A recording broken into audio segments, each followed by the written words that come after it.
We focus on getting people to the point where employers are very, very satisfied with the kind of graduates that they get. What we've learned over all these years is learning information. I mean, we've had the internet. If information was all it took, Right. we'd all be geniuses by now. Being an amazing problem solver is number one requirement for an entry-level person and for pretty much anyone in their careers. And we're coming up on a space where entry level is going to be a really big problem in Canada, in the US. I can't speak for the world yet, but I can definitely say for North America, I actually think the younger generation, and I talk to a ton of people who are, interested potentially in changing careers or even getting into new careers. They're jaded. They're very jaded. And they're very jaded in all the reasons that if you really sit down and listen, you go, I don't disagree with a single thing you said. Founded in 2017, StartWell is Toronto's independent hub for innovators to collaborate. Our podcasts relate perspectives from the world's most diverse urban population to reflect unique insights into global business, media, and culture.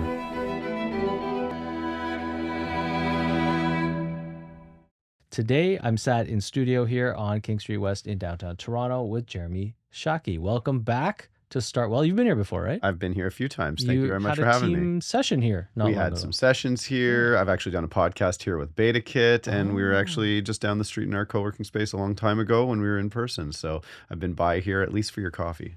When we were in person. Yeah. Let's talk Lighthouse Labs, okay? For our audience that's unfamiliar with you and with your company, let's just start by the current state. What is Lighthouse Labs? Yeah, I mean, the most simple way I explain to people is we are a technology school that is an expert in short form training that focuses specifically on job ready skills and getting people jobs or upskilling them into places where they can contribute more in their workplace. This is not a passive learning space. It's not a content-based learning space. It's intensive, it's immersive, it's hands-on, and we focus on getting people to the point where employers are very, very satisfied with the kind of graduates that they get. So the idea is like prepare people to be able to do things that they can take to jobs. Totally, because learning, we have this fascination. As soon as we went online and MOOCs came out and stuff like that, there was What's this that? idea. Sounds derogatory. The open concept open. Oh my gosh, what's it called? Massive open online classroom. Okay. The MOOCs, and so the idea that all these schools went and put their classes online, lecture based. Everyone just sat and listened, and all of a sudden we were going to solve nobody having to be in schools. And then there was all the courses that are content specific. So the Udemy, these Coursera's, where you can just take it anytime, anywhere, and get that learning. What we've learned over all these years is learning information. I mean, we've had the internet. If information was all it took, we'd all be geniuses by now. Yeah. But it's actually very hard to really learn. And part of learning is that you're motivated by people around you. Part of learning is actually by doing, making mistakes, and having the kind of content that brings you back from those mistakes, which often can't be, just a curriculum-based piece. It's human beings. It's people giving you that feedback, giving you that evaluation, knowing where you started from, pushing you to the next leg, all the way to the point where you can actually do something to the level a company is satisfied with, which all we'd heard from companies before we ever started Lighthouse was, yeah, learning is great, but people aren't able to actually do what I need them to do at work. And that was really fundamentally where bootcamps and Lighthouse Labs started, is it took software developers being like, I'm going to train my own software devs in a way that's not comp sci, that's not this, that's not that. I can take anybody and train them if they really want to be trained, and get them to the point where they're ready to work for me and good enough not just to do the job now, but to grow into the job. And that was kind of how all these boot camps formulated, was this more intensive learning based on a very motivated student, harsh critique, hard feedback, and everything was job ready focused.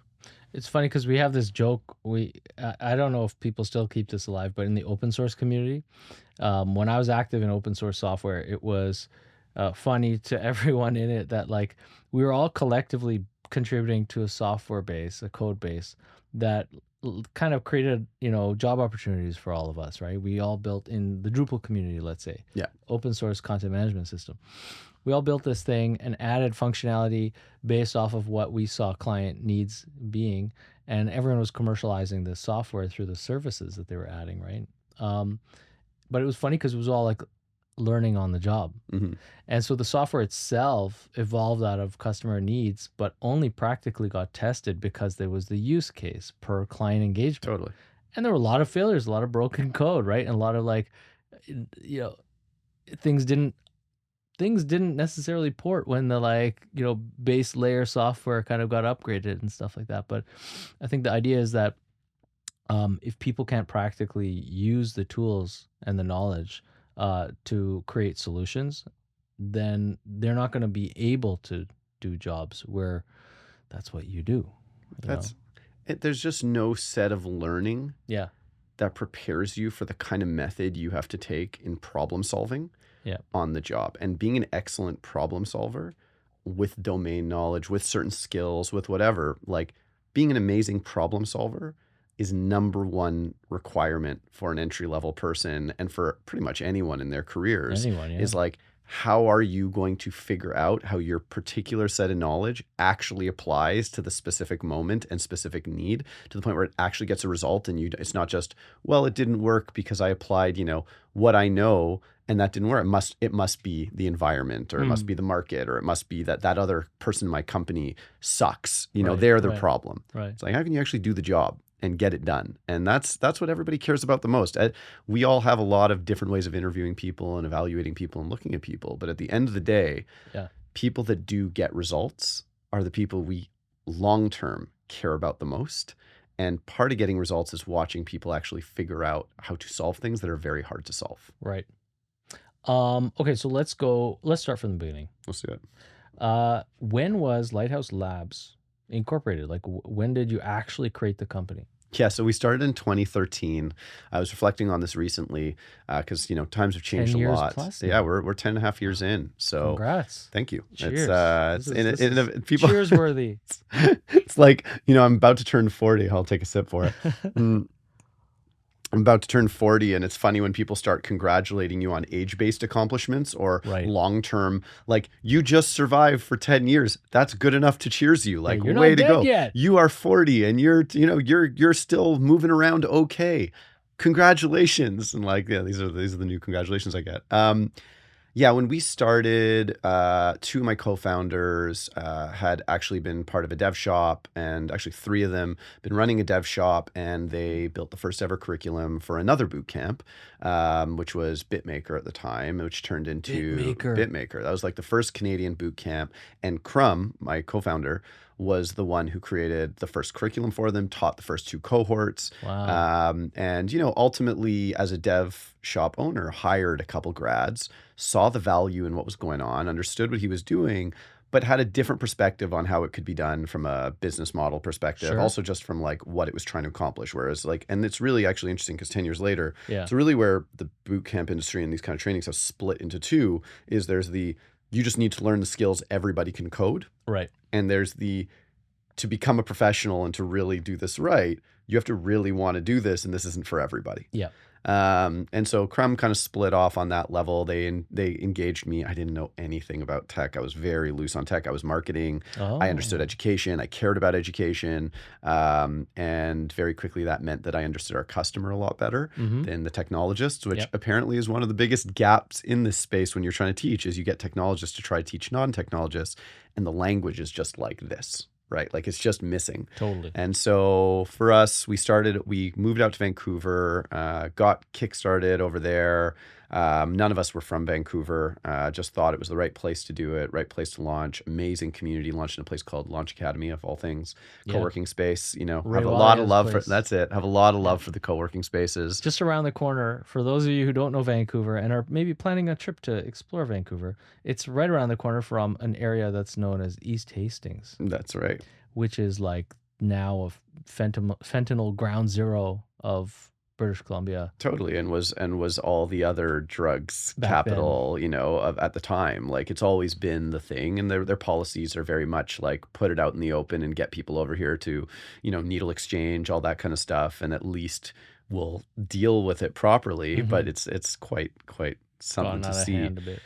But that's in a lot of ways, we started in that area, and we kind of got going, and we had been looking at like fancy places. We'd been looking at certain areas in Vancouver that could like really show elitism. And we actually kind of went the opposite way. We Yeah. were going for the every adult who is thinking about changing up their lives and helping them understand that it's a gritty process to kind of get through to the other side. And that's what anyone's going to want to see, that you actually you're already starting at a little bit of a discount, going 12-week program. Well, who believes in that at the time, and, oh, it's not a university degree. Why should I trust you?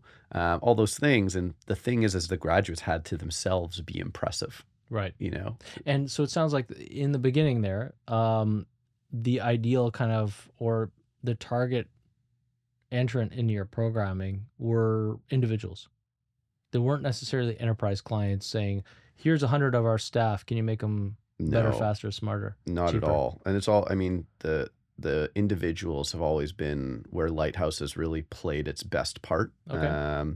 I think we are, in a lot of ways, we are employer-based training that happens to be very student-centric. Yeah. To the point where employers they have to be satisfied. Like the real customer in a lot of ways for boot camps is the employer has to be very satisfied with what they're getting.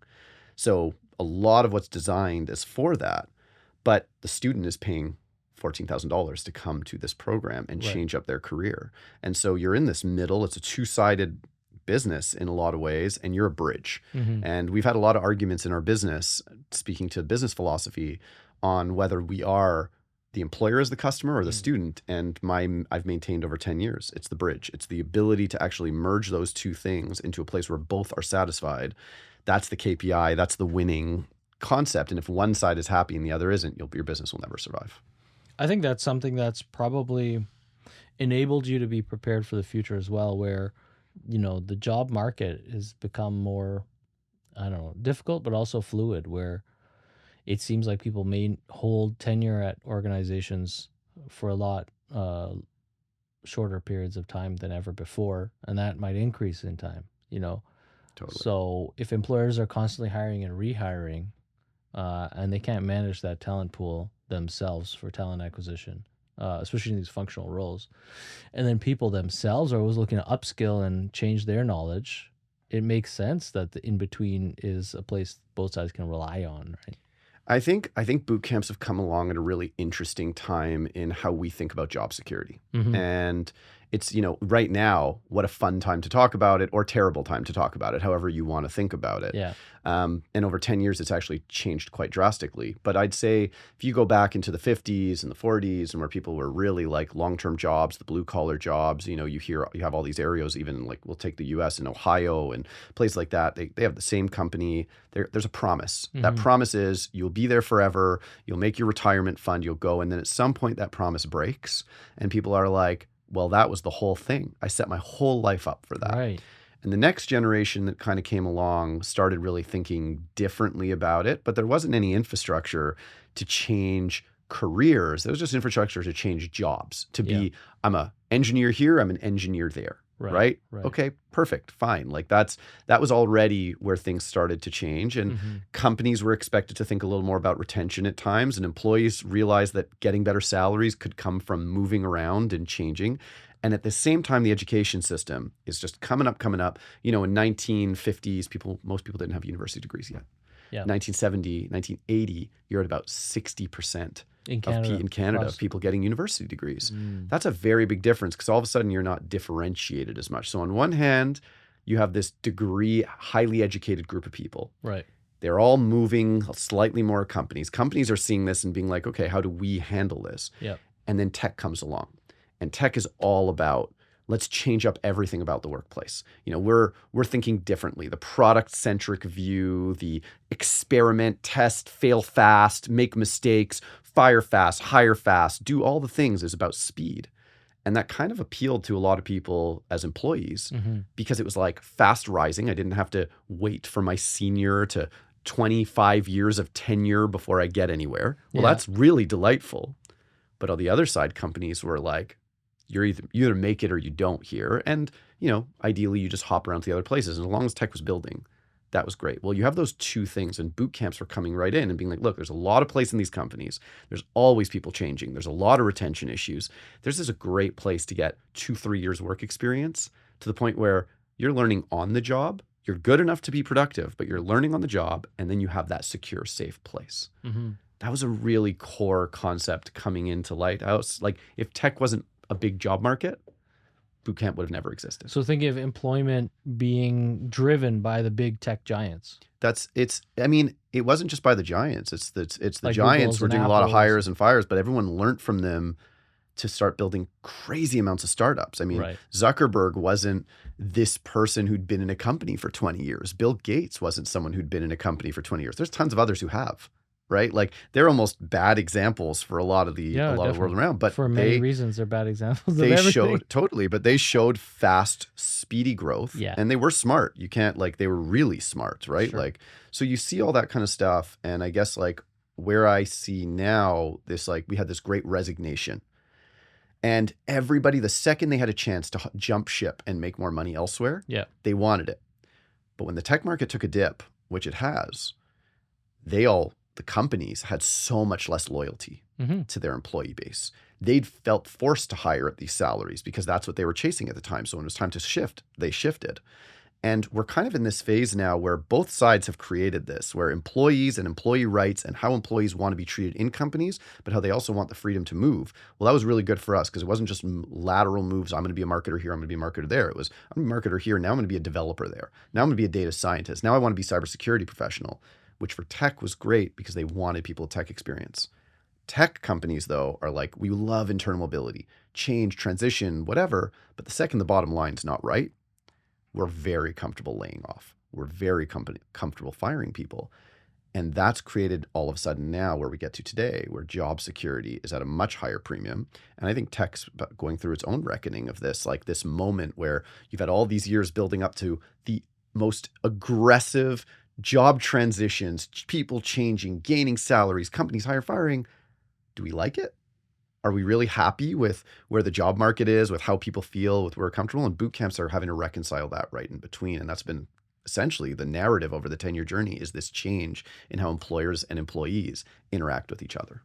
So let's talk about your business. Yeah. Okay. So growing from 10 years ago up until, let's say, peak boom 2019, what did that feel like? And you said here, and so Toronto and Vancouver. Yeah.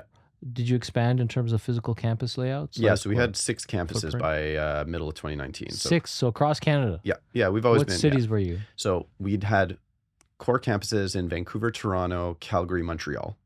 We had extra satellite campuses in Ottawa and where am I missing? Halifax. Wow. And then Victoria. And then we'd run some additional boot camps in Kelowna, Whitehorse, Edmonton, Halifax, London, Ontario. And so we were kind of slowly All over the building up place. this like satellite portion of how we could run cohorts, how people were intersecting both the hybrid stuff already. The hybrid stuff was in play already by 2019. Wow, that's interesting. And then at what point did you decide, like, physical's not gonna work? Was it right away? Was it like March 2020? We're done. Leases. So gone. we'd had arguments over a 2-year time frame whether students were ready for online learning. We've Leading seen up other to the boot camps pandemic. leading up to the pandemic. Okay. So 2018, we think about our strategy pretty clearly. We sit down. So actually, the most interesting time for us was about 2018. We all sat down as a team. We had been really running a web boot camp with some other courses like iOS. We had a co-working space. We had some different models of revenue. But we kind of said, all right, web can't be our only thing. Yeah. Like we've got to expand it, and we have to be able to get into the corporate space, and we have to be able to play in government. And we kind of built this new strategy that essentially was our new mission. Like we felt we had a kind of accomplished mission 1 in our company, and we were ready to reset into mission 2. And so we added data, we were going to add cyber, we were going to pair up with some higher eds, we were going to do all this stuff. And online was this big, meaty topic of like, should we or shouldn't we? And from a business perspective, it sounded great. Tons of boot camps were thinking about it. They'd been doing it slowly. But the idea of learning online with others, the idea of how employers were going to feel about online, like just what we'd seen in the scores, the results, I just didn't think we were ready. It felt more like a business play than a really results-oriented education space would make. Sure. And so, but we were connected online between all these cohorts and campuses. We had software that allowed us to monitor things centrally, but also for people to interact with each other across So the what was your country. software stack kind of pre-pandemic? We built an LMS, our own LMS, Okay. which kind of allowed for all the scores, the quiz scores, the how we evaluate, and then the back end of being able to monitor people's progress. Hmm. And then we built Rudder, which was essentially what we called kind of Uber for mentorship. So it was an API that went right into our LMS that people could press a button and get immediate support online. And so at first we had built it just so people could say, I need a mentor, even in the physical classroom, and someone would come over, partly so we could track Oh, how yeah. mentors were doing. People could rate mentors, like all of that. And it also allowed us to do some online versions of mentorship where if we had someone in Calgary, or Vancouver, who was on staff at the time, and someone in Toronto, their mentorship hours were done, they could still press help, and someone from a Vancouver mentor could hop on and help someone in Toronto because Cool. they're PST, right? So we'd get these like really interesting pieces, and we were kind of all, we were already on Slack. We were already doing most of our stuff remote. We had these remote kind of, it's funny thinking back, actually, we had these remote state of the lighthouse moments where every campus was like on video, and the first 15 minutes of any meeting just had online problems. Yeah. It's It's like, just can you hear someone's me? Can you hear internet, me? someone's this, someone's that. It was like, it's just the first 15 minutes were awful. Yeah. And so we were already set. And so the debate kind of had been happening, very contentious in our Sure. space. I don't think our employees would have ever accepted going online based on what they knew without COVID. Mm-hmm. And then COVID happened. And it was like, the first question right away was, how long do you think this is going to be? Yeah. And we were we had a lot of conviction on, even if it's not that long, people's willingness to come back into spaces when they're thinking about sickness, when they're thinking about like getting, and like, especially once they'd set up home offices and all this kind of stuff, we're like, it's going to be a while. Oh, And yes. so we got rid of our physical campuses within the first month. Like I remember taking chairs and tables in a van over to students who had been in person and just driving them out of our office into whoever needed anything for their at-home space Sure. to continue their learning. Our application numbers, our student numbers dropped dramatically for the first 2 months, but our application numbers went through the roof. Wow. Because people wanted to come into these programs. They just were like, it's online. Is it as good? Is it whatever? All these questions. And we took off from March of 20, honestly, we were ready. The 2 days of the ban on anything in person, kind of when that happened in whatever it was, early March. Yeah. We, over a weekend, my COO, my EM, a few great people sat together, got it done. By Monday morning, everybody was online, mid-cohort, taking the same cohort, and we never looked back. Wow. Yeah. And did you have to have a price correction in what you were offering to market? So we didn't do a price correction, but what we did do is offer for a 2-year period over $1.5 million of scholarships for people who were affected by COVID and were laid off. So anybody who'd been laid off because COVID had changed their job up, Yeah. we offered these major scholarships. And that kind of helped a lot of people get through the burden and decision of, do I spend money at this time where Right. everything feels uncertain? And at first we told every student coming in, look, it could be 9 months to get a job. Normally we were at the 95% or whatever it was in 120 days, Uh-huh. got jobs. Wow. And but with COVID, we were like, well, we don't know who's going to hire, what it's going to look like. Everyone Right. might be freezing. They're worried about their money, whatever. So we told people it might take 9 months, but honestly, by August, the hiring was kind of starting to go, and then 2021 happened and all that investment happened, and it just was like, it changed everything. Tell us about that, because it's kind of this thing, like people in the startup ecosystem understand the nuances of like how dry powder is, but like for people otherwise that are running companies or employed by them that aren't privy to this like VC world, what happened in 2021? Well, I think we started with every other company that dealt with physical space was reeling from how they were going to work online. Right. And tech was able to deal with it a little bit better. Yeah.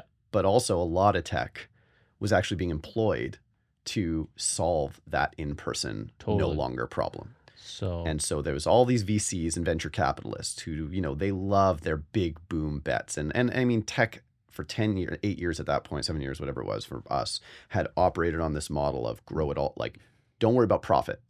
Grow, get as many customers as you can, and then you can turn that profit machine on. And in order to get all those customers, we are going to fund that debt that you're about to hit by giving you a ton of money and a ton of runway. Now go get me aggressive growth goals. Like, what's the craziest, largest you could do? Go do that, right? And then you have to get us a return sometime 5 years later at a much higher valuation because you've taken all this market share. Everybody needs you. You're sticky as a product.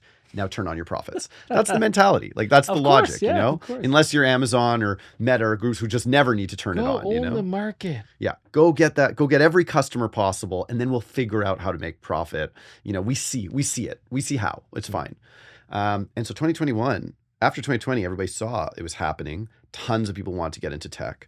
The salaries started ballooning, and I think it was Amazon that just started this war of employees by just going like high on engineers, like, oh, because think about what Amazon was What doing. kind of numbers did you see the growth like from 2019? Yeah, I remember running a report that the average graduate salary for us 3 years after had normally been about 80, 85, and all of a sudden this 1 year it was taking off at 120. And the more senior people who were at like the 150 normally were hitting the 350s, you know, in Canada, which was wild. It was wild. And it did. I mean, it put an insane pressure on startups, on all these companies. Like, how do I even get talent? Exactly. You'd bring somebody in, they'd be great. And then all of a sudden, boom, they'd go off to something else. And how could you say no? You know, how could you say no? I mean, I remember someone coming to us and we were going to hire them at $180,000 a year, which is pretty big for us. Like, we didn't hire at that kind of salary. And then all of a sudden they're like, hey, listen, I have an offer. It's for like 400. And I was like, for Google? And they're like, no, it's for Thinkific down the road, BC, you know, education company. And I was like, oh my gosh, really? Wow. I mean, I can't. Sorry, we're not going to compete for you. Like, you got your road, go for it. And I mean, Thinkific was one of those companies, as many were. I had a chat with someone a few weeks ago. Yeah. Maybe a couple months ago now. We were just talking, and so it wasn't necessarily like an active, you know, talent acquisition discussion in the calendar. But by the second conversation with this person, you know, it seemed like they had some skills that would benefit StartWell, and it would be interesting to have them on the team, and they seemed interested. So I was like, great. But what are you expecting? And we started talking about salary and their current compensation package, and I like almost spat out my coffee because I think they were making like 300K or 250K US, so like almost like 400K Canadian or more, I guess. Plus they had like not ESOP, but like a real slice of the company they were at. And I'm like, man, it's crazy to me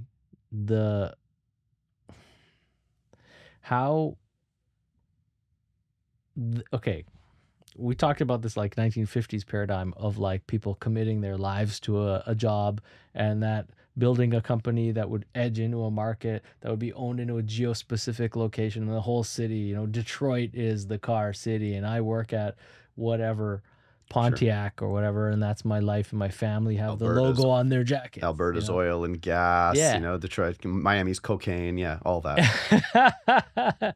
You mean the boat industry? Yeah, of course, import-export industry, right? It's so funny that today the fluidity with which workers are considering their movements between organizations, and I had this chat with this person saying, you know what, it's really interesting because where you're at to me sounds fantastic. I'd pay you 10% of that, you know.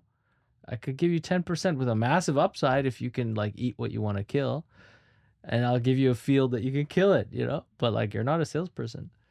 And I find that so fascinating that like, yeah, the labor market's shifting so much in terms of wants, desires, but also what's happening from my vantage in tech. Now, this person wasn't a tech person, but there was a tech company they were working on, is that we're seeing labor is becoming a mercenary workforce in tech. And what does that mean in terms of sustainability? And how does that also come back to the expectations that people who are going for education in tech have for the output from the programming? Posit that to you. Well, I mean, I think this is where things were headed one way or the other than the fact that some accelerants, like, you know, you called it dry powder, that 2021 timeframe really blew open, as did COVID and pandemic and the idea that people were working from home and could work from anywhere. Right. Employees, the strength of employees at one point just drove this notion of like, okay, we get to choose. And that mercenary, that mercenary mentality has two sides to it. It's less loyalty on both sides. Right.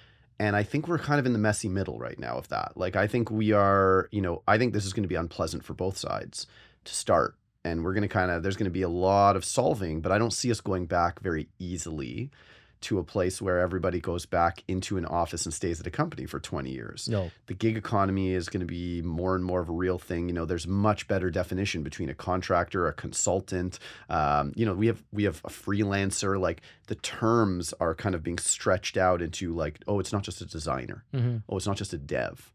Like, you have fractional everybody's, Yeah, right? honestly. Like, everybody's consulting, everybody's doing these kind of solo contracts. I shouldn't say that because that's going to make everybody who's not think that everyone is. Yeah. There's more than ever. And I'm definitely, like, every week I have 5 to 10 conversations with people that are leaders in their field, and from marketing, right? CMOs at like Series E companies, whatever that means, Series E, down to or up to, or whatever the hierarchy is, to enterprise level people that are like, and in tech, that are like, actual coders to marketers to salespeople that are like, you know what, I'll go where there's an interesting problem, and it's not even about recompense as well for a lot of people. totally. They're like, That's you know what, I don't want to be stuck in an organization that feels like my dad's company. That's another thing. There's a stigma, which is a little bit of a privilege because, and I think that's the question, right? Like, I think, like, was that a moment that was true that you could be like that? And there's some people who can still be like that, but a lot of people are going to get screwed on that mentality over time. Or is this the new order? And this is actually exactly how everyone's going to think. And I mean, at the back of that is the AI stuff and all that. You asked me about how it like impacts the talent coming Sure. in. I think the biggest challenge is going to be that companies in general right now, so after 2021, and everybody emptied their purse. Employees went for the big salary, left their companies. Companies went for broke and scaled in ways that really broke their systems and often broke their value proposition. And then investors put a bunch of bank in and got very greedy on that side and did not see those returns. Well, how long is the repercussion of that going to take now that all these companies are going, well, hold on, we got to get to profitability. Hold on. Having tons of people was actually not fun at all. Like, this is a real issue. Paying these salaries is kind of crazy. So is taking on a bunch of juniors and training them. And we're coming up on a space where entry level is going to be a really big problem in Canada, in the US. I can't speak for the world yet, but I can definitely say for North America, I watched the big 4 accounting firms just kind of quietly employ a strategy that over the next 5 years means they're going to hire a lot less juniors. And we're not talking tech. We're just talking consultants, which they're kind of quietly doing that. And they're like, we can't do it right away. Here's some AI that's going to help us over time. These consultants, they can be replaced to do presentations, to do 80% of the work. So we're going to hire a lot less. But their problem is, and their call out is where's the senior talent going to come from? Yeah. Where's their talent going to come internally? from? Yeah. But the cost just doesn't make sense to them. They're like, why would we can't have this many? If we have something that does the work, why do I need it? And it's not ready yet, but it'll be there at the same time as this philosophy has shifted. If it was one or the other, I wouldn't be so worried. But it's both. It's both the philosophy changing and the AI walking in the door, and the fact that people are just coming off of burnout of having to manage tons of people, tons of entitlement, tons of salary changes. People you've put your effort, your training, your dollars in, and they just went out the door for a better salary somewhere else. It's like, okay, do you really want that? And the employee side is like, I just want to start my own little thing, make some money on the side. I don't even know if I want to work for a company. And if I am working for a company, I'm probably doing something else at the same time. You combine all that, you have a big entry-level job problem, because I don't think companies want to take risks of junior. I don't think they feel as good about it. I think they'll invest in AI faster than they'll invest in somebody coming up and slowly training them along and building them into someone who's of value to them over time. And where's the senior talent going to come from? I think there's a counterbalance. I definitely agree on that. Like, it's a scary scenario, and especially for our audience around the world. We're particularly talking, I think, about Canada. Canada, as we said before we jumped on the mic, does uniquely have a set of problems and challenges, and also kind of a cultural heritage of this, like, I would say it's an apathetic middle class that is, easily reliant on privilege. Traditionally, I think in Canada, white collar meant that you could kind of ride it out, whatever that meant. you could wait till the weekend to live.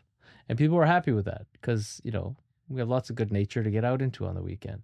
And that would counterbalance their kind of like harsh, commutes and all this stuff. And we're dealing with a lot of change right now where, white collar employees are kind of, again, wielding, I think, in a sense, a privilege to say, we're going to demand lifestyle values that we see as valuable. Again, I keep saying again, but like it goes back and forth. We've seen a lot of flippancy in the last few years where, there was this in 2003, really last year, I think a lot happened where, at least for enterprise, a lot of employees were like, who had big commutes and so on, and were being asked to come into the office to build team morale, be in the same space physically, all this sort of thing.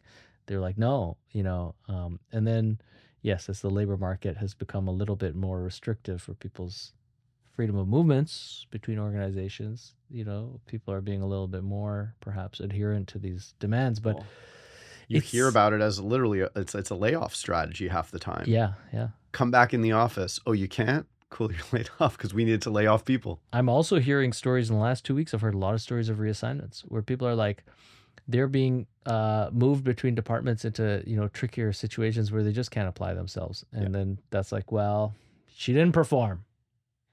Ah, Samantha, we had high hopes for you.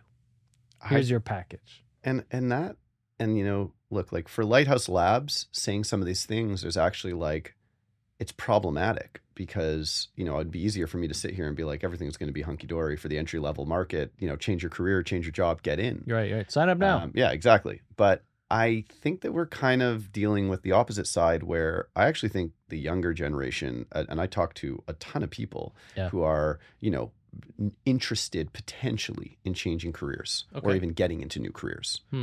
They're jaded. They're very jaded. And they're very jaded in all the reasons that if you really sit down and listen, you go, I don't disagree with a single thing you said, which is that like, why do I want a career? Why do I believe in this concept of a career where it's just going to be moved around? I have no control.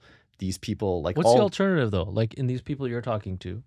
So it's really interesting. I think what is the alternative? Don't say Shopify stores. Don't say drop shipping. No, I think we're influencers. Don't use that word. You mentioned entitlement. You mentioned the privilege of like white collar privilege. But I actually think like Canada's been built on the back of blue collar. I think if anything, the criticism of Canada, it's like it's one of the least research oriented countries in the world. Like we don't have the R&D that other like head offices with R&D here. We have a lot of blue collar in Canada, right? Like we have a lot of, so one is I see a lot of people moving towards trade because trades are that physical skills that help you regardless. Think that's going to happen? It's already happening. I can tell you, if you go to any trade school right now, their enrollment is double what it was before. And if you go to tech boot camps, their enrollment is half of what it was before from the younger generation coming in. And then you born and raised in Canada. Born and raised in Canada. Not new immigrants. I mean, both. Huh. I think because that's where there's space, there's money to be made. It's been undervalued this whole time. And then you get into content creation, not content creation like I'm a blogger, creators. This idea of I can go out there and I can engage with the entire world myself. And so what comes from the creator mentality is not, I'm just going to be on, I'm going to be a YouTube person. I'm going to be an Instagram person. By the way, I'm going to sound real old when I start talking about creators. Okay. Let's hear more. Let's hear more. I'm going to be careful. But the creator mentality is actually I can actually do a lot just myself to sustain my dollars doing life the way I want to do. Right. And I have no idea what the longevity of that is. I have no idea what happens when people get bored of you but some people will make it purely based on they're really good at doing it. And this generation coming up, like it's a lot of people selling their own products, doing their own things. This is like an AI. You look at AI, how it's going to help companies. Well, AI, I have a friend, their daughter, 18 years old, using AI, created a much nicer website, created a much better set of product information, marketing pamphlets, marketing assets, everything they wanted to do, got on, having this thing help them do all the things they want to do just as a solopreneur. And solopreneurship is the part that I'm really looking in all of this and it's not about being a creator necessarily. It's just about being an entrepreneur and being able to be self-reliant. And I have no idea what the long-term view of that is, but I do know that actually it's probably some of the stuff we value as people who go and try things themselves. I Sure. just don't see it as the traditional company and startup the way we've been kind of doing it for the past 10, 15 years. Yeah, and someone on the podcast recently, I think it was Dave Cairns, who was sat in your seat a few episodes ago, was telling us about, realistically, even if you survey the public company landscape, and he was saying there aren't companies that will last as they have done. So it's interesting. We in Canada have had this kind of like duality, I think, established in the subconscious of business people's minds of like startups and enterprise. And enterprise is this gold seal for some reason in terms of its justification of size and its status as being able to weather any storm that is macroeconomic. And part of that, of course, in Canada, we are subservient to a macro trend of monopoly. Like there's monopoly in every industry almost in Canada. Well, it's funny because I had someone I was talking about the 10-year anniversary of Lighthouse Labs and that we've made it for 10 years. And they said to me, they're like, you should be really proud. And I was like, I'll be proud when we kind of accomplish what I'm out there set out to accomplish. And he's like, no, you should be proud because the average S&P company lasts 17 years. That's the average. Right. Which means a lot don't. The getting to size and having duration and being able to be there is something that way too many people take for granted. And he's like, it'll be even more of a problem as we go on. He was likening it to, I don't know, the Silicon Valley show where they have the opening credits where companies are just opening and closing and you see these mega beasts that all of a sudden aren't there anymore at all. And he's like, that's kind of, people have this fallacy of business that you're just an institution for 100 years. Exactly. It's not real, right? And most people don't even want to create a 100-year institution. And it's interesting because also if you look at the trends this year, I think so far now we're in and almost end of Q2 already, Q2 24. There have been more, from what I've seen, more private equity buybacks from the public market on the TSX than there have been listings. Well, this is, I've seen the same thing. And I think this has been, investors are investing again. The markets have actually been quite resilient compared to what's been going on. I've actually been surprised, right? We keep thinking recession, but it's actually been okay. But I mean, I won't say okay, I'll say. Well, the market is an abstraction. I say this though, look, and people poo-poo this, right? But my tin hat tells me that the market is a totally abstracted, fluid thing. Trading volumes will exist so long as people feel they can buy and sell and make margin on that trade. So really the big dip's going to happen when we start seeing the collapse of these companies, right? If there's absolutely no promise, even though it's fake, that a dividend could ever be paid out, the stocks will plummet and so on. Yeah. So I think that's a ticking time bomb. It seems like just knowing how look, again, this is something now we're kind of getting away. We'll come back to this tech education piece, but like seeing how many, from our vantage, right? So I'm a space provider for on-demand meetings and events. The number one question everyone asks when they discover StartWell is like, wow, your business must be booming because everyone's gone remote or hybrid. Yeah, that's true. Everyone has gone remote or hybrid. But that also, funnily enough, doesn't necessarily mean that they're getting together in person at all. There's a great number of companies in this GTA region alone, leave aside like globally dispersed or across the country, that will do a once a year get together, even if their team is 30, 40 people. Yeah. Once a year. There are teams that we host where, they might have amazing new staff come on board and they want to celebrate it by bringing the whole team together. And like half of the team shows up. And a director or a vice president or whoever is new is sitting there being like, wow, what do I do with this situation? All these people that report to me didn't want to come meet me in person. Like, what does that say? So I think a lot of companies are figuring out their cultural value, but at the same time, or their values. And I think we're in this position where like the performance, I guess the financial performance ripples, the effects of, these cultural problems in companies. And the lack of stickiness and togetherness and common purpose and mission and all this stuff.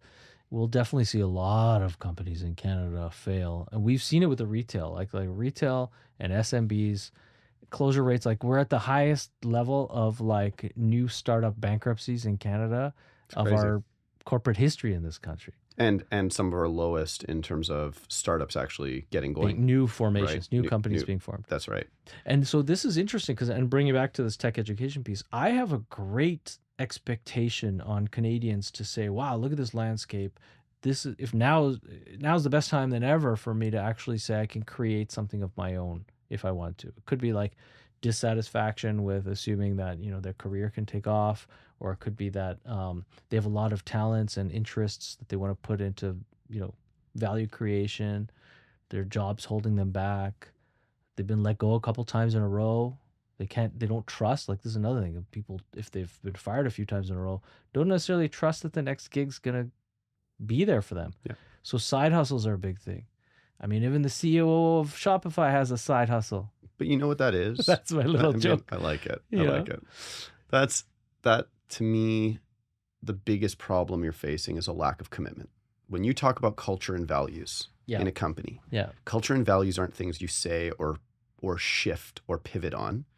Culture and values are things that are built and earned and take time to build. When you talk about careers are not a day long thing. There aren't just skills. They are truly earned. They are built into careers. You take the time, and sometimes they're taken away from you way too easily. Totally. But the idea of commitment in a world where you can't forecast what's going to happen in 6 months to a year and a half, and where the road looks very long and daunting, is very challenging. You know, I happen to be in a space where, when we talk tech education, we're training on cybersecurity. Well, I can tell every student cybersecurity is going to be here for a while. Why? Because as everything else builds, until they get AI fighting AI, and the AI on the good side beats the AI on the bad side, and that's all cybersecurity is. I don't see that happening anytime soon. Yeah. We are going to be dealing with more and more threats. We need people at all levels understanding cybersecurity. But what does that mean for breaking into the market as a junior? Well, it's a longer road than it ever has been, right? It is more work. It's more effort. So what do I need? I need more commitment. If you want to be in data, right, and you want to get up to the point where you're building data algorithms and you're really contributing, I mean, we're talking people doing PhDs then doing data science boot camps, right? We see people coming into our data science boot camp without that. They get jobs, but it's a long path, and there's no certainty on the other end that they're going to get to the level they really want to get to. Sure. These kind of commitments of what it takes to build a startup of anything, it needs some level of, I trust that the things that I understand in the future are real to the point of getting there. So as a Lighthouse Labs CEO and co-founder, I trust that in 2 to 4 years, as AI, we are in the first inning of AI, I trust that there's going to be a very big need for reskilling and a very big need for upskilling because the jobs are going to change, but they haven't changed yet. And so I have to really think about, what do I trust in the next 2 years are the things that people are going to learn. At the same time, on the other side, I have web development, I have data science, I have cybersecurity. Well, the careers are harder to get. Sure. People are more skeptical of coming into these jobs, rightly so. Tuition breaks, things working with government, getting employers to commit to apprenticeships. We start working on all these things that earn more credibility and trust into that path. But you're at a very unique stage where commitment is harder and harder to get, and it's actually a market where commitment is double what's needed versus what it was before to stay a path and to actually go. Because even those co-founders, even those people building those cultures, they've shifted their commitments enough times that all their staff are calling bullshit. Totally. And I can sit here and speak to that personally, because I think we've done it. I think we've all done it. My culture is messy right now at Lighthouse Labs. And I say that out loud. You know, you want the case studies for other people. I'll say it out loud only because I feel so confident that almost every other company's culture is messy too. Right. And that's a weird, that is really hard for employees, for anybody to commit through. I really feel like, you know, we're used to nomenclature that is that excludes people from responsibility when we talk about business in general. And especially if it's like, you know, reportage in the Globe and Mail, right? Which is finding its way to being obviously biased these days and so on. Have you noticed this, by the way? Yeah. It's kind of... Did you see the NPR article by the senior editor? No. Oh my gosh. It's probably worth everybody seeing. They came out and they were basically like, look, Trump came in. Yeah. We went from telling the news to making sure things weren't along the lines of Trump's agenda. Right. And it shifted the entire focus, the audience, the everything. You can't deny there's a bias.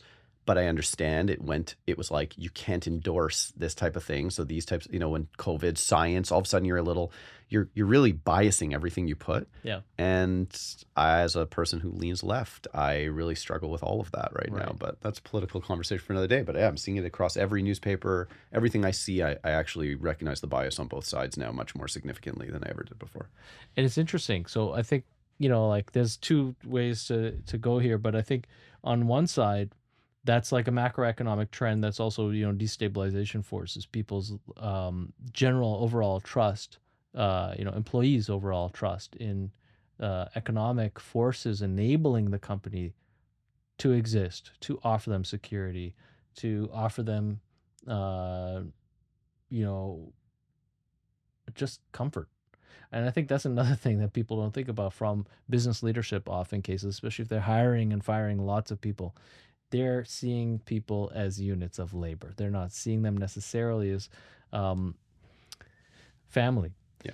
And I think that's an interesting thing. But yeah, going back to this idea of like nomenclature of reportage on business and how people see certain words and all this is, we don't really, and you see it in startups ecosystem, the word ecosystem is totally just, bastardized.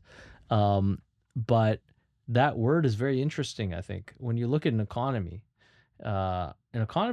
relies on so much transactional volume that's not just about finances, right? And exchange of value. It's like ideas, it's like people interacting with each other and being able to interact with each other. Yeah. Like so it's kind of tough times in Canada across the economy because I feel like we need more opportunities for businesses to work together.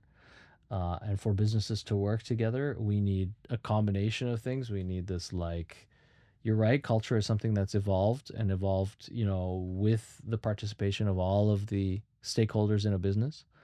But we need that. If companies don't have any culture, and that becomes the norm because churn's an issue, it's a bit scary because for sure the lifetime of that company will be diminished, unless they have secret, access to owning a market. And that's the whole monopolistic kind of thing. Totally. So it paints a picture of like SMB, the lifestyle of an SMB operator is very difficult to manage because we're trying to build from zero. We're not in the most advantageous, capital environment. So we have to be capital lean, but we want to offer value to employees. We want them to feel comfortable, and we want to run businesses that are scalable but sustainable. And it's interesting because I keep going back to saying, well, in the B2B environment, companies need to be partners. They need to work, especially in Canada, against the collusionary forces of monopolies, but that will require cooperation. And that cooperation has to be concerted. It can't be through the Board of Trade, which is corrupt. Let's call it out. I don't know if I've ever seen audience, please let me know. I don't think I've said that it's overtly corrupt, but I remember talking to the Board of Trade at some point here in Toronto saying, wow, you're a representative body. You can lobby government. That's great. But at the same time, what we should do is work on bringing all of the founders of companies and leaders in companies together to create partnerships and work together and do all this cool stuff in Toronto. Let's build up Toronto's ecosystem and economy. And I got a sponsorship deck back. And they were like, well, you can buy a seat at the table for this much. Who's at the table? Well, we can take you to Ottawa with us on our missions. And you'll be sitting next to like Galen Weston, but it'll cost you $1 million. I'm like, okay, this is a pay-to-play scheme. And it's just hooliganism. It's hooliganism. We've seen this corruption of in the last. Can I give you a counterpoint? Please. To all of it? Yeah. So are we going to be okay or not? We just spent the whole time talking about maybe not, or maybe things are changing drastically. Yeah. Someone else is going to be like, we've been through these periods before. Right. Just like, buckle up, but you're fine. Like things will play out. Stop. Take the tin hat off, right? Yeah. Like there's a lot of people that say it, whether you want to hear it or not, and whether you believe it or not is yours to decide. And then the next phase is what you just said about all of these, like, Board of Trade or any of these kind of things. We and our generation really do not like the order. Yeah. The order and structure is by nature keeping people down. Right. It's by nature holding people back and corrupt, and it's like parochial, and it's all these things. Yeah. Okay, so you break this order and structure, and we've lived through 4 years of more broken order and structure than I've ever, like as a CEO. Sure. The previous 6 were easy playing versus the last 4. Yeah. And I would not call the first 6 easy. The last 4 are like, it'll put a gray hair on your beard. Okay. Yeah. You deal with You that. mean it'll put a gray beard on your face? That one. And I see that and I'm like, okay, maybe we're just going to constantly rebel against every order and against every structure because it's not logically sound enough for us. But when the push comes to shove and you do break the system and you break it out, you get what this is right now, which is an unloyal employer base, an unloyal employee base, a completely challenging system for everybody, a really tough job market, a really tough work environment, and nobody can seem to get anybody to buy in to do anything because the order is broken. And you have to be willing to go through that. And, you can go through it in 1 place, in 2 places, in 3 places. But what you're talking about with Board of Trade, yeah, they're probably having to make their money. They're probably just like everybody else, up against it to some extent, trying to balance the integrity of we represent, we don't. Some of them are going to be worse than others because it's all about how they're driven internally. It's all about that culture. And we talked offline about the lack of leadership in certain areas and certain places. And I do think that we're really trying hard to break an order without a real path of understanding what we really do want, other than we want mobility. We want freedom to not be held back if we deserve to be further ahead.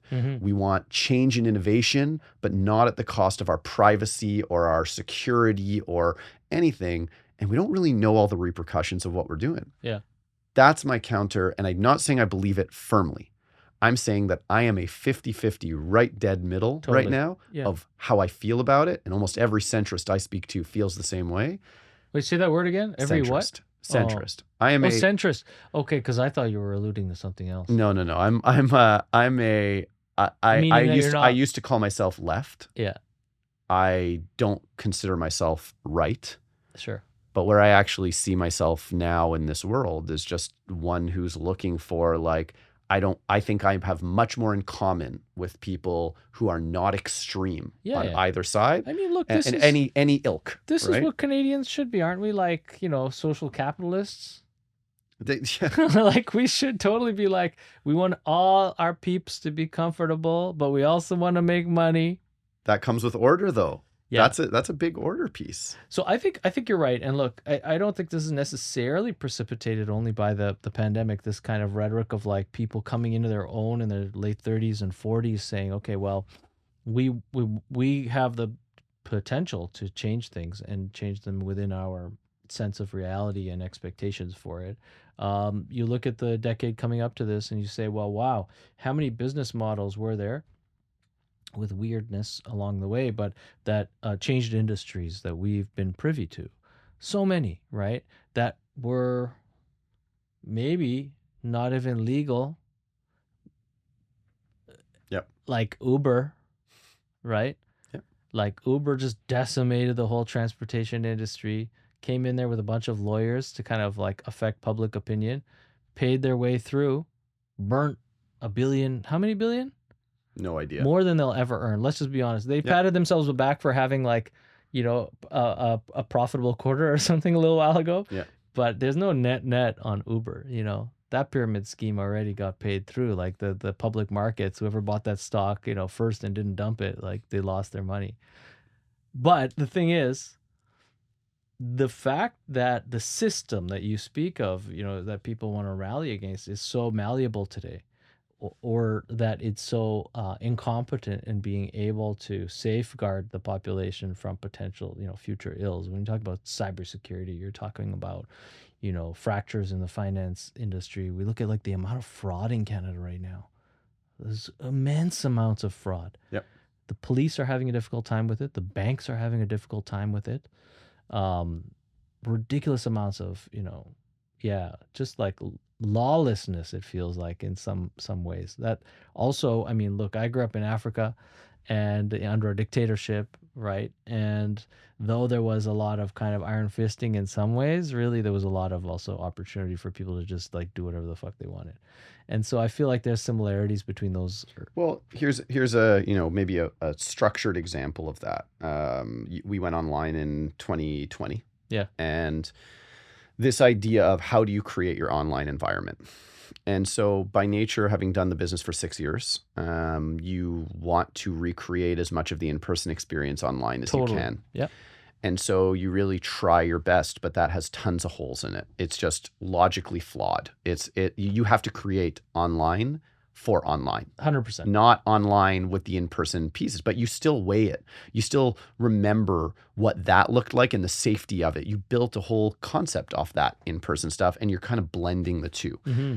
There's value in blending, but what you said about the additions of fraud, what you say, like anything we've broken and we are trying to build, we seem to be trying to merge worlds of concepts, crypto coming into the standard financial world, Mm-hmm. right? Mm-hmm. Who wins that out? Realistically, anybody who's been in the standard financial world is going to have a very hard time. Like they're going to try and apply the same rules and mess with what potentially the biggest advantages of crypto are, but save us from some of the biggest flaws of crypto, right? Like that's the way they're thinking, that whole space and time. Everything we're doing that we break, it's like we have not built the world for what is here in front of us. For sure not. There are better ways of doing tons of things. Our government is living off a constitution that was built on unimaginable technology developing over time. Like what is right and what is wrong is very difficult in how you build that and progress, and things are just changing so fast that to try to keep up, it's like legacy, like everything So becomes a legacy. let's talk about your industry on a meta, okay? Yeah. What's your lens, given what you just said, what's your lens on education in Canada from the institutional level? Yeah. I think my lens is that we are trying desperately to make the K-12 space more of a be prepared for work space, which is dangerous. I think universities are being villainized for doing what they actually are great at doing, which is helping critical thinking and not necessarily having people already prepared for jobs. I think we don't talk about the education system being in a place where it's not for everybody to get a university degree, and that's okay. There's a ton of other options, and we need to stop thinking of that as like, it needs to be held a little bit less in regard than it is, and it's okay to go a lot of other paths and be successful. That's like the signaling of a university degree is just outrageous to me at this point, and it costs a lot of money, and just a lot of people don't have the actual ability to spend that time, spend that money. Great development of life though. Like 4 years of critical thinking, I'd love it for many people, but some people don't have the funds or reasonable thought. They're like, I'm going here and I'm going to get a job right out of it. That's problematic. And then we're really gapping on this thing, which is the industry in the work world is going to be evolving regularly. How are we reskilling and upskilling people in meaningful ways? And I think Lighthouse is only scratching the surface of that, because I still don't think we've solved the problem of how do I take someone who's making $80,000 and get them another $80,000 job in another place that's more advantageous to the country. Change is hard for everybody. And so the education landscape is really missing. It's kind of built on this, like you can learn because it's online, or we build courses and content. But it is missing on that change aspect that's going to be really critical for our next 20 years. My philosophy at Lighthouse is very simple. Our core competency is helping people change, not our core competency is tech. Our core competency is not in person. Our core competency is not how to get money from government. Our core competency is specifically helping adults change. And if you think about the mentality that it goes into an adult making that change and how you service that person to get them to the real result on the other end, that's an education infrastructure that's missing, because it's not even that I can't do that or I can do that. It's that everybody else has to buy into that value of someone making that shift. You worked here for a lot of years. You want to go be in healthcare. I should be able to give you some more of that healthcare piece that makes you a very valuable asset in healthcare. If healthcare needs you, why are you not able to even get down that door because you don't have that background?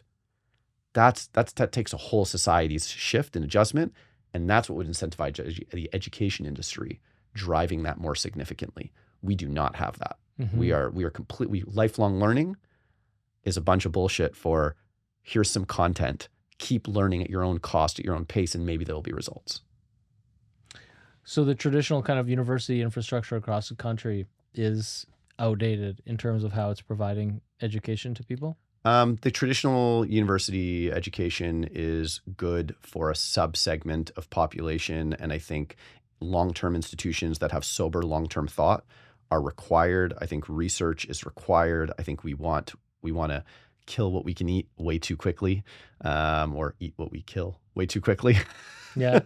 um, I I think that universities play a very big part and I think they demonize them way too quickly. I think there's a lot of get rich quick schemes in the universities and the sub university and college category. And I think we think too highly of what universities are supposed to do for everybody. And I just don't think they do.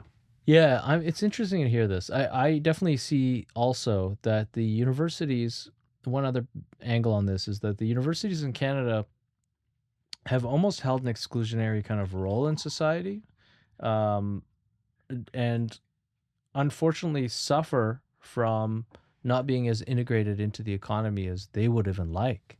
I've talked to a lot of university administrators across the country in the last year and a half about this idea of like, as their revenue base, must change, and they can't only rely on, their operating expenses are so high, but they can't rely on government funding anymore in the same way they used to be able to of days gone by.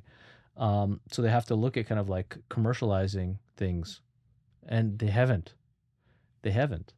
It came up in a discussion panel once again with people here at StartWell just But a few weeks ago, where it's like R&D is not getting commercialized. R&D is an opportunity. If you're starting to StartWell, go and go to the universities and try and like sell what their IP is because they can't sell it. And we've been talking about this for 20 years. I love this though, because this is a traditional culture argument for me. Yeah. Like I think you look at what's going on in the U.S. right now around apprenticeships. Okay, New York ran a massive apprenticeship effort. California is going through like apprenticeships. The U.S. doesn't have apprenticeships. Apprenticeships being, you get 9 months. There's learning and working in a workplace. You kind of gain those skills, and now co-op. you're We ready, call it and that kind co-op of thing. here. Waterloo did great with co-ops from the start, like building that mentality. Yeah. Okay, that's like for juniors, for entry level, for people to come into places, that apprenticeship mentality. Great. Okay, well, everyone argues we need more government funding to incentivize companies to show up for this kind of learning and to go into this realm. Well, in Germany, everyone will point to Germany. Look how well they do on that. Look how well they do on the research side. They have work-ready projects. They have all this stuff. They'll name 100 things. But at the end of the day, it's actually that in the US and Canada, they will put funding. They will do these things, and companies do not show up. Mm-hmm. The companies in California that are being encouraged with finances to take on apprenticeships with groups like Open Classroom, there's like tons of companies trying to build the apprenticeship model, working with government, and government is interested. They can't get companies to the table. And because companies are like, this is a waste of we don't have the time and resources. We don't have the space. They're very utilitarian thought. It's very pragmatic thought about the whole thing. In Germany, that's a culture of communal-led long-term thinking of this is where our talent is going to come from. We need to invest in this talent. They are the vacation groups. They are the ones who give a lot of time for their employees off. They're the ones, and on the opposite end, they're not nearly as productive. Mm-hmm. Here's your productive United States, right? I mean, Canada's really low on the productivity. Canada has a real problem, like with all these stats. None of them add up to a very good result. But the US has productivity at a very high level, has a very low culture of public-private responsibility coming for the employee or for people coming up underneath. And so you talk about the education side and how universities have not been integrated in and the government funding and all this kind of stuff. And I'm like, honestly, I just talked to enough universities that just can't get employers to give them real answers as to what they need. They give them either tacit, round tables, little things. It's very open-ended skills, but it's like, what do you do about AI right now? What company is giving you a real answer? They don't even know. They don't know. No. And so universities invest in skills that they've built in their own curriculums and say, hey, you can pass my test. This curriculum's been looked at by 10 other companies. They gave it a thumbs up. And because you went to McGill, that's a good signal, right? You passed my test. I built the curriculum to make you pass that test. Now you're good enough. Now you've got a McGill degree. Awesome. For McGill, that works. For a bunch of other universities and colleges, it doesn't because they don't have the credibility. On the flip, what do you think about companies and how companies can also, seek education or reskilling as a full team effort? I love it, especially in the remote side of things. I think we're already seeing it. Like our corporate training stuff is coming. A lot more companies are coming to us, not just because they have a skills gap, which they really do. They're coming to us because they need some kind of remote build up of like how people do things together, but actually have meaningful results, as Hmm. opposed to like let's just trade off what our favorite albums were in 2019. You know Yeah, what I yeah, mean? Like yeah. it's okay. Let's learn a thing, do a thing together, gain some skills, and not the whole company, the team X. Let's do this together, and by the end of it, we'll be able to do one thing much better and save the company money, or you all grow from a skill set or whatever. Companies are really appreciating that, and they're moving more towards that. The budget side of things Mm. has been very difficult, and I have to imagine you feel that too, and everybody does. The B2B budget, they can't forecast what they're going to need. They can't forecast how much revenue is coming in. They Yeah. have very short-sightedness right now, and it's been really challenging on that side. Yeah, I feel like everyone's pitching the CFO and they have to justify ROI, but not everything in a company is directly, bottom line impact. So it's kind of problematic because nothing can be invested in. There's no new investments being made across the board. Yeah. For us it's like areas like cybersecurity, AI, and data are all things that we can get a CFO on board with, and the chief learning officer on board with, and so on, because it's like, yeah, these are both things that are wildly needed by every employee of ours. Like they Right. need a frontline customer success person having some cybersecurity knowledge, Yeah. right? They need it. They definitely need everybody knowing data. And AI, just using AI is essentially most companies' first strategy. Like, hey, let's get everybody using AI, but also don't give off any of our information that you shouldn't. And we don't really know our policy yet, but we want you to use it, but don't. Right. And like, Yeah. okay, cool. Those three things are things that people are moving on. There's a lot of stuff that that companies are just, they don't know which way to take it and what to do with it. But training for the sake of group mentality, group purpose, investing in people is something that I see a lot of companies thinking about critically at the Right. very least. We definitely see it in the sense of, stewards of people and culture, HR execs, whoever is responsible for their teams, thinking of, okay, well, we've definitely felt the brunt of like, this disassociative, hybridization or remote first culture. And it's not a culture that reflects the company culture, and that's something that terrifies a lot of people. And so they're looking at like ways to bring people together, but when they bring them together, they want to have something that's constructive for them to all like learn through. Yeah. Some teams are happy just socializing, like getting everyone together and they can like shoot the shit and at least they know each other a little bit better now. Yeah. But otherwise, yeah, regular meetings call for kind of, inputs and outputs. And I think they're trying to do that. I think companies are trying to do that too, because they are, one of the unspoken things here so far, at least for our conversation, but just in general, is the DE&I space that was kind of like really growing and building over the past 10 years, that over the past couple of years has had a really hard time because as companies have cut budgets, they've cut their DE&I person. They've cut their focus on that. What do they do? Well, the big thing is investment in people, right? At the baseline of DE&I is how are you creating more opportunity for different people to come in? Now, people might be calling out less categories of people in companies, Hmm. and individuals are more nervous about being loud about that. But companies are having to think about how do we give and invest at all in our people and give opportunity.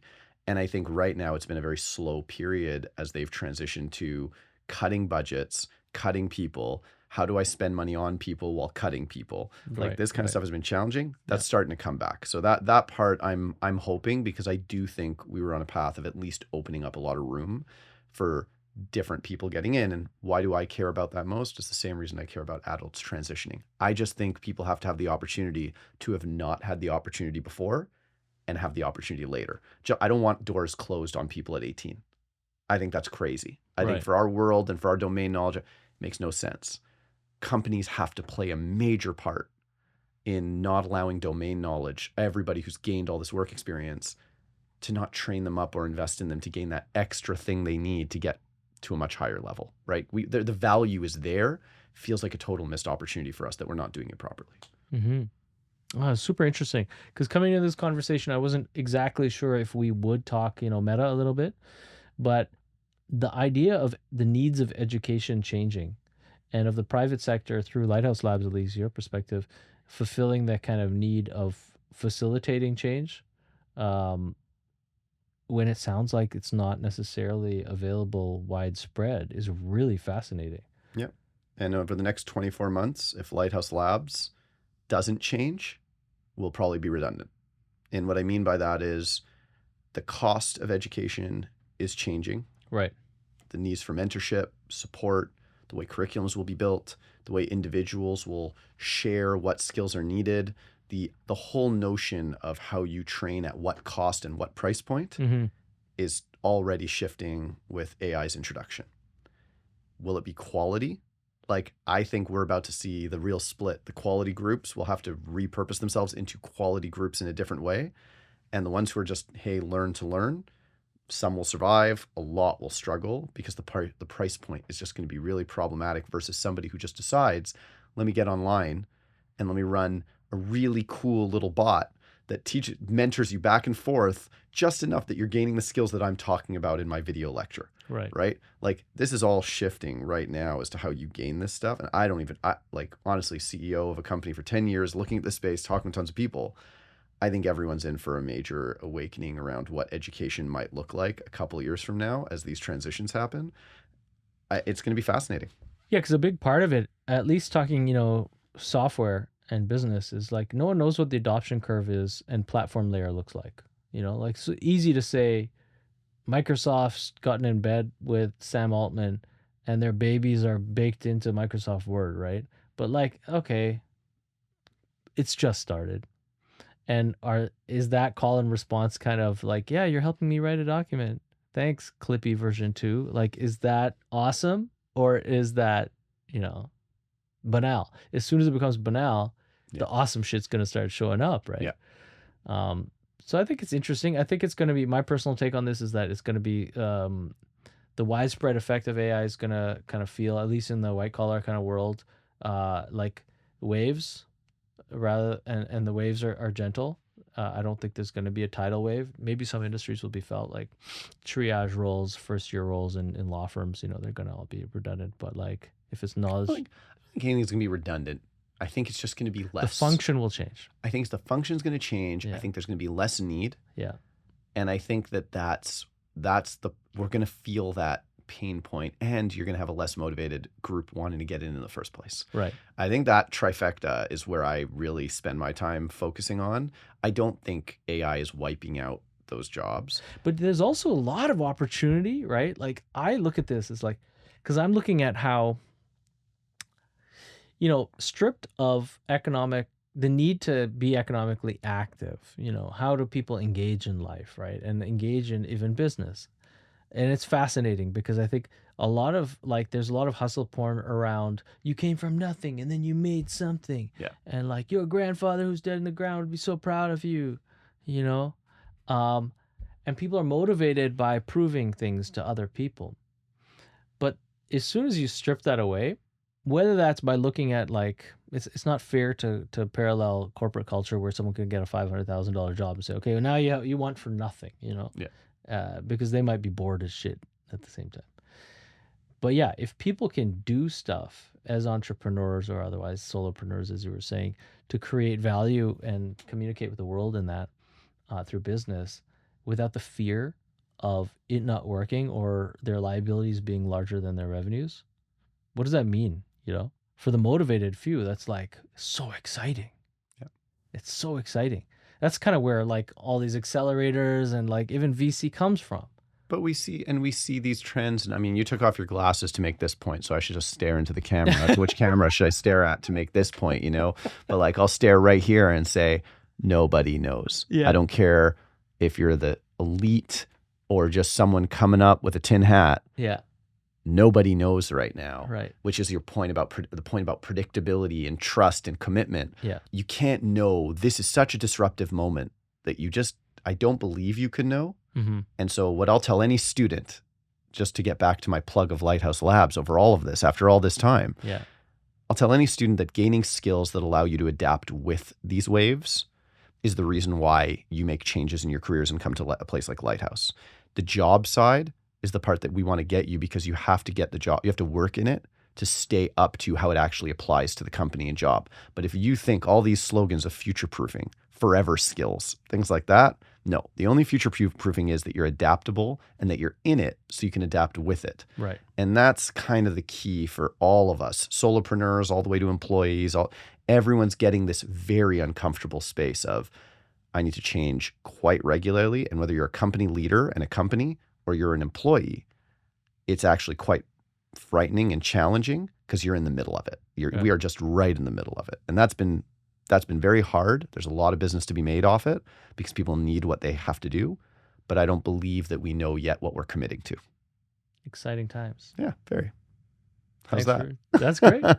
Thanks for taking time to share your perspectives on this stuff, man. Yeah, thanks for talking to me about it. My wife won't talk to me about this anymore. Yeah, exactly right. Nice I can't talk at home. I work at home. I live at home. I can't talk at home. Shout out to Jess. She's very open-minded about all these conversations.